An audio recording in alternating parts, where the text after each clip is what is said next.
So ayun nga, re-release ko na sila. Ayan, para masaya. Fly high, butterfly, lipad.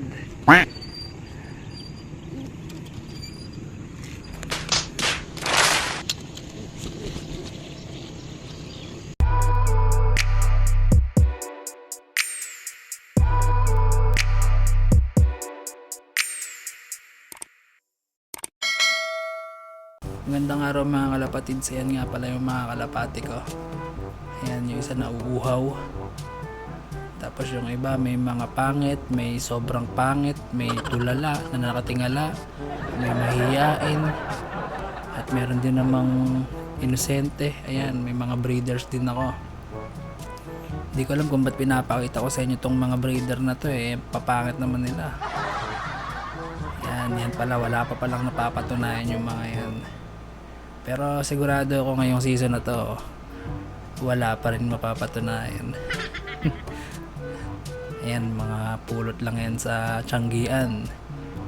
150, dalawang pares. Ayan, yung isa umiika-ika pa. Ngayong araw na to ay magtotos ako, preparation para sa truck. At syempre bago yon, magkakape muna ako. Yeah, alright. Bubuhos ko na yung tubig. Mainit na tubig. At dahan-dahan ko tong haluin, papabilis ng papabilis. Ayan. Tapos ilagay na natin sa training box yung mga kalapate natin. Alright.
So ayan nga, nandito na tayo sa Candaba.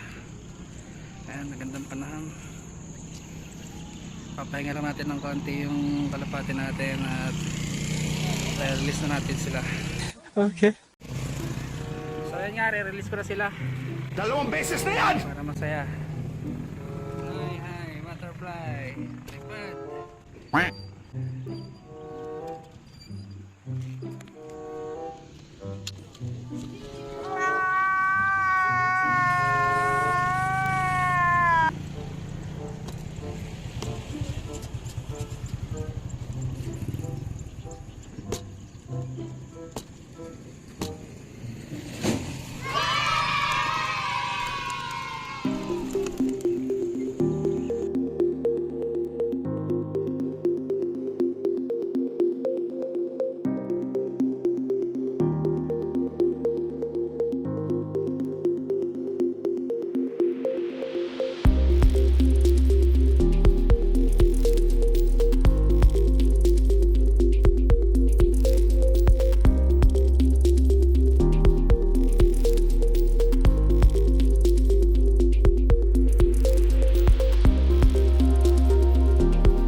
frog life.